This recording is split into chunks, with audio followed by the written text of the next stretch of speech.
Good morning, my subscribers, viewers, friends, well wishers. Today, I would like to speak on a topic that has shocked and brought disrepute to our country.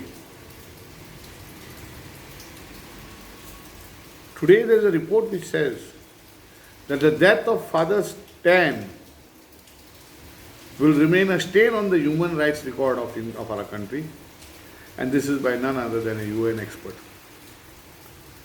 Now, on 5th July, when Father Stan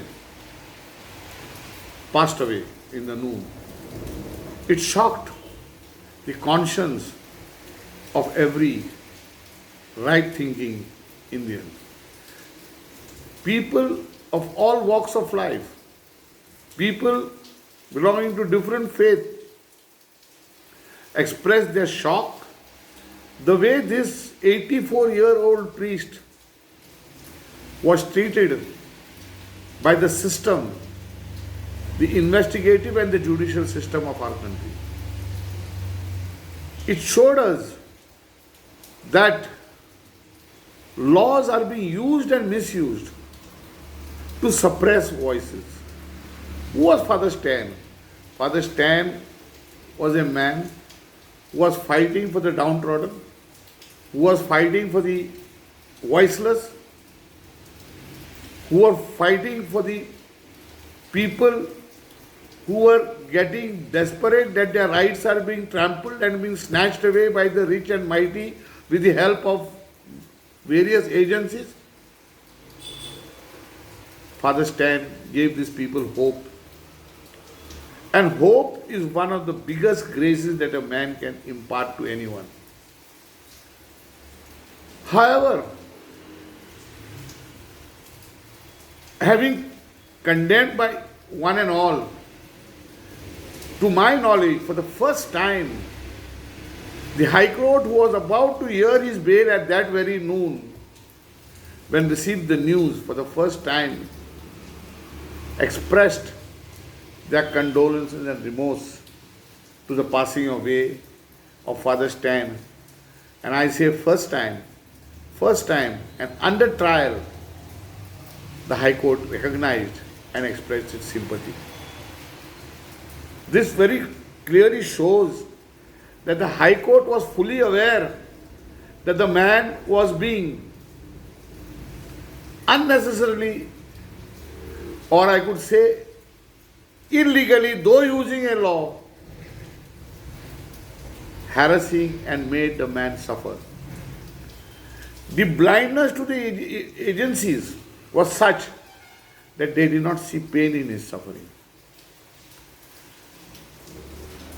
The judiciary was caught up between justice and law, but had no courage to take one step forward and come out and say that the law was being wrongly used. Now, everyone is shouting, politicians are shouting, but I would like to make one thing very clear. All political parties are responsible for this law to exist till today. And I say why I say all, because every political party that exists today were at one time or the other a part of governance of this country. But only when such thing happened, they just denounced it, but nobody thought of striking down that law. And therefore I would say that once again, the Chief Justice of India for the first time has questioned the government whether this law, colonial law, a law that suppresses freedom of speech, a law that suppresses basic human rights, is still required, or is the government going to take some action about it? Coming from a Chief Justice of India, such a question to the government is very much appreciable, shows that the judiciary has got a spine. There may be some aberrations here and there, but the Chief Justice has stood up and asked This question was being debated in private circles among legal luminaries. But for the first time, the Chief Justice of India has questioned the government why such a law still remains. Now, we will have to watch how the government and all political parties that represent themselves in the Lok Sabha, how will they react? Will they in the coming Lok Sabha session move and remove this law? I think there are enough laws that can take care of every crime in this country. But a law that suppresses you, Father Stan, the law was such a way misused that even to give a sipper a straw, it took them months. Is this a system? Are these laws made for man to suppress him? And the whole system is quiet. But the judiciary and the Chief Justice has woken up. And not only woken up, he has raised a question. It is for the government and all political parties who represent in the Lok Sabha to take a firm stand. You all try to disrupt Parliament on flimsy issues. Can you disrupt Parliament on this issue? Can you put the pressure on the Parliament without disturbing it? Saying that this is required and this law has to go? Father Stan Swami knew and he said it, that he was not alone in this fight against injustice that is happening in so many quarters. There are students, brilliant lawyers, activists, writers who are all facing the same law and are lingering in jail. Father Sammy was being tried for sedition without a trial for the last 7 months. What is this? Is this a free democratic country where human rights have the topmost value?